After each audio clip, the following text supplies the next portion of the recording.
বিএনপির চেয়ারম্যান হিসেবে দায়িত্ব গ্রহণের পর প্রথম কার্যদিবসেই সাংবাদিকদের সঙ্গে শুভেচ্ছা বিনিময় করছেন তারেক রহমান। রাজধানীর বনানীর একটি হোটেলে চলছে এই শুভেচ্ছা বিনিময়। আমরা সরাসরি চলে যাচ্ছি সেই আয়োজনে।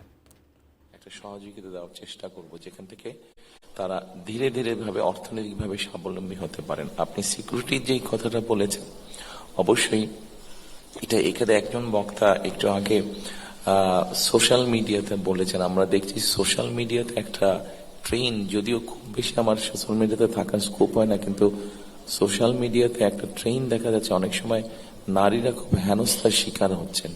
এখানে আজকে আপনারা যারা আছেন উপস্থিত, আপনাদের সকলকে আমি অনুরোধ করবো, বোধহয় সংবাদ মাধ্যম মালিক, সম্পাদক সহ সাংবাদিক যারা আছেন, আমাদের মনে হয় সকলের একটা এখানে একটা কোনো চিন্তা ভাবনা করা উচিত যাতে সমাজে এই প্রবণতাটা যাতে বন্ধ করা সম্ভব হয়। এবং অবশ্যই শুধু নারী না, নারী পুরুষ সকলে যাতে পথে নিরাপদে বের হতে পারেন এবং নিরাপদে ঘরে ফিরে আসতে পারেন, এটা আমাদের এজেন্ডার অন্যতম প্রধান এজেন্ডা থাকবে ইনশাল্লাহ।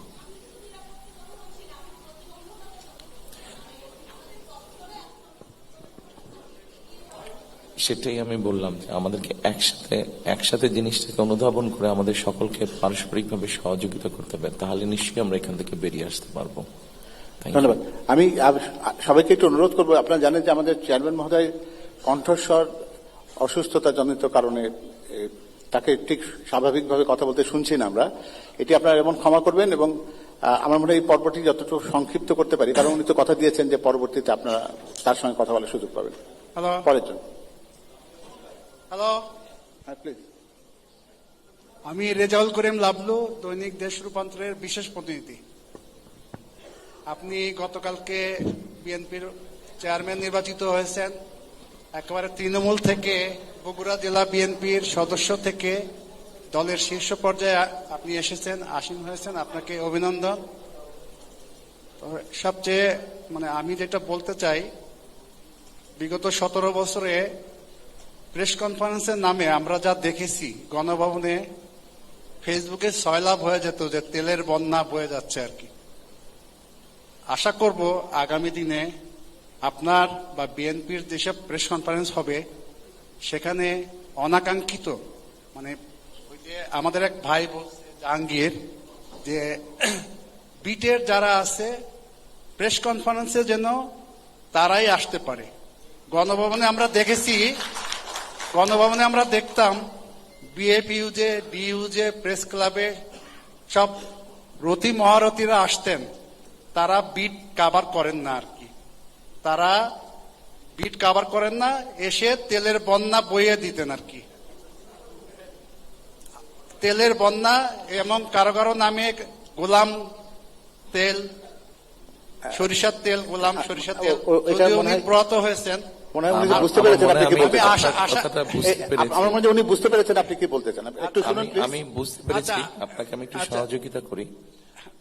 সেটা হচ্ছে যে দেখুন, আল্লাহর রহমতে বাংলাদেশের মানুষের সমর্থনে আমরা সরকার গঠনে সক্ষম হলে এখানে আপনারা যারা সংবাদ মাধ্যম কর্মী আছেন, সেটি মালিক, সম্পাদক এবং সংবাদকর্মী যতজন আছেন, আমার ব্যক্তিগতভাবে প্রত্যাশা থাকবে নিশ্চয়ই আপনাদের পরামর্শ থাকবে যাতে আমরা সঠিক সিদ্ধান্ত নিতে পারি। জি, আরেকটা বিষয়, সেটা হলো যে আপনি দেশে ফিরে 300 ফিটে গণসংবর্ধনা অনুষ্ঠানে একটা কথা বলেছেন। কোন গণসংবর্ধনা ছিল না, এটা গণসংবর্ধনা না, উনি সংবর্ধনা। আপনি চুপ থাকেন, আমি কথা বলতেছি। সেটা হলো যে আপনি বলেছেন I have a dream, I have a plan, I have a plan. আমি জানি আপনি বাইরে যাওয়ার পরে দীর্ঘদিন দেশের সেক্টর ওয়াইজ কোন সেক্টরে কি ধরনের ডেভেলপমেন্ট করবেন তার একটা প্ল্যান করেছেন। তো এইগুলা বাস্তবায়ন করতে হলে আগে আমাদের দেশে যেটা হয় রাজনীতিতে, আপনার দলের নেতা কর্মী, সাংবাদিক, তেলবাজ সাংবাদিক, এরা আপনাদের বিভ্রান্ত করে, শীর্ষ পর্যায়ে যারা থাকেন তাদের বিভ্রান্ত করেন। এই প্ল্যান বাস্তবায়ন আপনার দলের নেতাকর্মীদের প্রস্তুত করতে হবে, জনগণকে প্রস্তুত করতে হবে।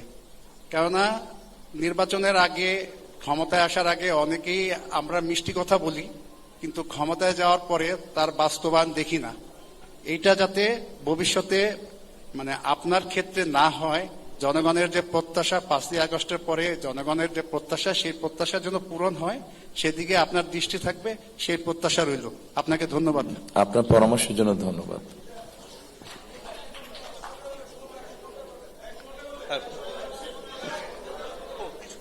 আমি সুমন মাহমুদ, bdnews24.com-এ কাজ করি।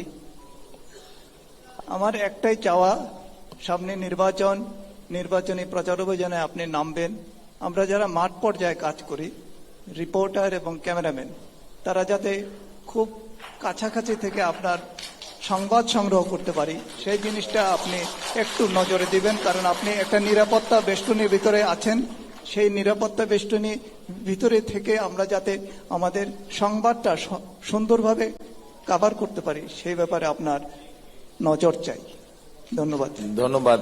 আমি আসার পরে সম্ভব হবে, তবে নিশ্চয়ই আপনার পরামর্শটি আমি অবশ্যই আমার যারা থাকবেন সাথে তাদেরকে আমি বিষয়টি বলবো। ধন্যবাদ। বিসমিল্লাহির রহমানির রহিম। আমি সাইদুর রহমান, দৈনিক ইত্তেফাকের রাজনীতি ও নির্বাচন বিষয়ক সম্পাদক। আমি একটি বিষয় হলো আপনাকে একটু বলতে চাই, সেটি হলো যে জানেন যে বিগত 17 বছর বাংলাদেশের নির্বাচন ব্যবস্থাপনা ধ্বংস করে ফেলা হয়েছিল। সেই ধ্বংস থেকে আগামীতে একটি নির্বাচন অনুষ্ঠিত হতে যাচ্ছে। কিন্তু আমি একজন মাঠের সংবাদকর্মী হিসেবে, যেটি অবজারভেশন আমার ব্যক্তিগতভাবে, বাংলাদেশে প্রায় 42 বছর বয়সী যে ভোটার, 0 থেকে 42, প্রায় 7 কোটি ভোটার আছে আমাদের 42 বছর বয়সী, এবং প্রবীণ ভোটার হলো 2 কোটি। কিন্তু আমি সারা দেশের যেটি আমি বিশ্লেষণ করে দেখলাম যে এই তরুণ ভোটারদের সাথে বিএনপির সিনিয়র নেতাদের কোনো একটি গ্যাপ আছে মনে হয় কোনো একটি জায়গায়। কারণ বাংলাদেশের গণতন্ত্র এবং সার্বভৌমত্বের সাথে আগামীতে বিএনপির ক্ষমতা আসাটা অত্যন্ত জরুরি। কিন্তু আমাদের কেন মনে হলো যে একজন সংবাদকর্মী হিসেবে আমার মনে হয়েছে যে বিএনপি যারা নমিনেশন পেয়েছেন, এই নমিনিরা বা যারা প্রার্থী, সংসদ প্রার্থী, ওনাদের সাথে এই তরুণ ভোটারদের একটি গ্যাপ আছে। এই জায়গা অবশ্যই আমার মনে একটু আপনি নজর দিবেন দয়া করে। আরেকটি বিষয় বলবো যে আপনার পাশে আমাদের মহাসচিব মহোদয় বসে আছেন। আমরা ওনাকে প্রেস ক্লাবেই, আমাদের জাতীয় প্রেস ক্লাবে অসম্মানিত হতে দেখেছি আমরা। আমাদের বিগত 17 বছরের সাংবাদিকতা সাহেব গুলাম বিবি সাহেবের যে বাক ছিল, মানে এরশাদের আমলের, মানে আমাদের মহাসচিব মহোদয়কে যেভাবে আক্রান্ত হতে দেখেছি, আমরা আগামীতে চাই যে বিএনপি যদি ক্ষমতা আসে জনগণের ভোটে, সেক্ষেত্রে আমার মানে এই ধরনের কোনো আক্রমণজনক কোনো রাজনৈতিক দলের নেতা না হয়, এবং আমাদের প্রবীণ সাংবাদিকরা, এবং সেক্ষেত্রে আমি বিএনপির কোনো পরিকল্পনা আছে কিনা যে 60 বছর বয়স হওয়ার পরে অনেকে দেখা গেল যে বেকারের ভিতরে পড়ে যায় বা নানান ধরনের সংকটে পড়ে, সেক্ষেত্রে সরকারিভাবে কোনো পেনশনের ব্যবস্থা বিশেষ করে সাংবাদিকদের করার কোনো প্ল্যানিং আপনার আছে কিনা? ধন্যবাদ আপনাকে। আপনার প্রথম কনসার্নটা আমি আমাদের যারা সংসদ নির্বাচনে অংশগ্রহণ করছেন তাদের কাছে পৌঁছে দিব। দ্বিতীয় যেই বিষয়টি বলছেন, এরকম প্রত্যেকটি শ্রেণী পেশার মানুষের বিভিন্ন রকম দাবি দাওয়া, বিভিন্ন সমস্যা আছে। বাংলাদেশের বর্তমান বাস্তবতায় হয়তো আমাদের সকলকে একটু ধৈর্যশীল হতে হবে।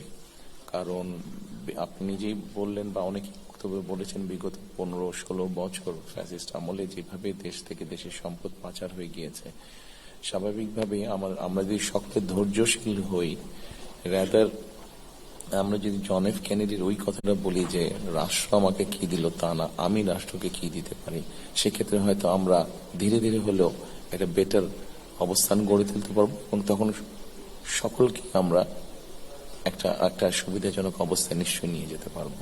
Thank you. আমার মনে হয় যে উনি, আপনারা সবাই বুঝতে পারছেন যে একজন সর্বশেষ একজন এরপরে একটু প্লিজ। আপনারা জানেন যে চেয়ারম্যান মহোদয়ের ঠিক গলাটা ঠিক কথা বলার মতন খুবই উপযুক্ত না। আমরা পরে যদি তার কথা বেশি করে শুনতে চাই তাহলে তার প্রতি টিপ আপনাদের করতে হবে। কোয়েশ্চেন করবো না, কিছু ইনফরমেশন দিতে চাই। সুযোগ হয় না তো, আমরা তৃণমূলে থাকি, সুযোগ হয় না। মাননীয় চেয়ারম্যান, আপনাকে অভিনন্দন পার্টির চেয়ারম্যান নির্বাচিত হওয়ার জন্য। আমি নাগরিক টেলিভিশনে কাজ করি। একটা অনুরোধ করব, দয়া করে মাননীয় শব্দটা বলবেন না। Thank you. আমরা খুবই খুশি যে আপনি একটা নতুন জায়গা তৈরি করছেন। আমি নাগরিক টিভিতে কাজ করি, আর বাংলাদেশ ফেডারেল সাংবাদিক ইউনিয়নের সাংগঠনিক সম্পাদক। একটু আগে যেটা বললেন আমাদের লাভলু ভাই, আমি সম্পূর্ণ দ্বিমত করছি ওনার সাথে। আমরা যারা বিগত 13-14 বছর চাকরি পেয়েনি, শুধুমাত্র ব্যাকগ্রাউন্ডে কোথাও কোনো না কোনোদিন ছাত্রদল করেছিলাম, আমরা কিন্তু অনেক বেকার ছিলাম। তো আমরা চাকরি যারা পাইনি, আমরা কিন্তু প্রতিদিন সকালবেলা উঠেই প্রেস ক্লাবে গিয়ে ইউনিয়নের সাথে একত্র হয়ে আমরা আন্দোলন সংগ্রাম করেছি। তো আমি প্রায় 16 বছর পরে নাগরিক টিভিতে জয়েন করেছি। তো এই বিষয়টাকে শুধু যদি ছোট করা হয়, আমি দ্বিমত পোষণ করলাম। আর আমাদের এখানের বাইরেও অনেক কর্মী আমাদের রয়ে গেছে। আমাদের 2200 মেম্বার ইউনিয়নের, ঢাকা সাংবাদিক ইউনিয়নের সারা বাংলাদেশে 5-6 হাজার ফেডারেল সাংবাদিক ইউনিয়নভুক্ত সদস্য রয়েছেন।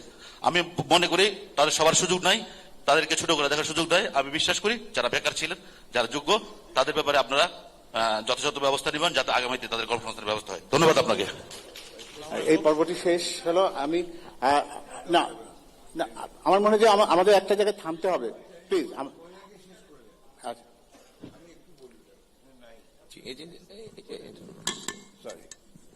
অত্যন্ত দুঃখিত যে আমরা সবাইকে সুযোগ দিতে পারছি না, কারণ আমাদের চেয়ারম্যান মহোদয়ের এর পরেই আরেকজন বিদেশির সঙ্গে একটা আপনার অ্যাপয়েন্টমেন্ট আছে। তো আমরা এটাই শেষ বক্তা হিসেবে নিতে যাচ্ছি। ধন্যবাদ। প্রথমেই আপনাকে অভিনন্দন, আপনি আমাদের চেয়ারম্যান, বিএনপি চেয়ারম্যান নিযুক্ত হয়েছেন। আমি শাহনাজ বেগম পলি, আমি জাতীয় প্রেস ক্লাবের ম্যানেজিং কমিটির সদস্য। আমি দেশ রূপান্তরে কাজ করছি। আমি নারীদের বিষয়ে যে প্রত্যাশাটা আপনার কাছে করছি, জাতীয় স্থানীয় পর্যায়ে এবং গণমাধ্যমে নারীদের জন্য সম্পৃক্ততা বাড়ে, সেদিকে আপনি নজর রাখবেন এবং তারা যেন নিরাপদে কাজ করার সুযোগ পায় এবং তারা যেন একটু আপার লেভেলে একটু কাজ করার সুযোগ পায়, নারীরা যেন আরো বিকশিত হতে পারে। গণমাধ্যমের নারীদের প্রতিও আপনার জন্য একটা দৃষ্টিভঙ্গি থাকে, সেদিকে খেয়াল রাখবেন। ধন্যবাদ। ধন্যবাদ। আমার এবার মনে হয় যে আমরা একটা প্রাণবন্ত একটা মত বিনিময়, শুভেচ্ছা বিনিময় অনুষ্ঠান এটি হয়েছে।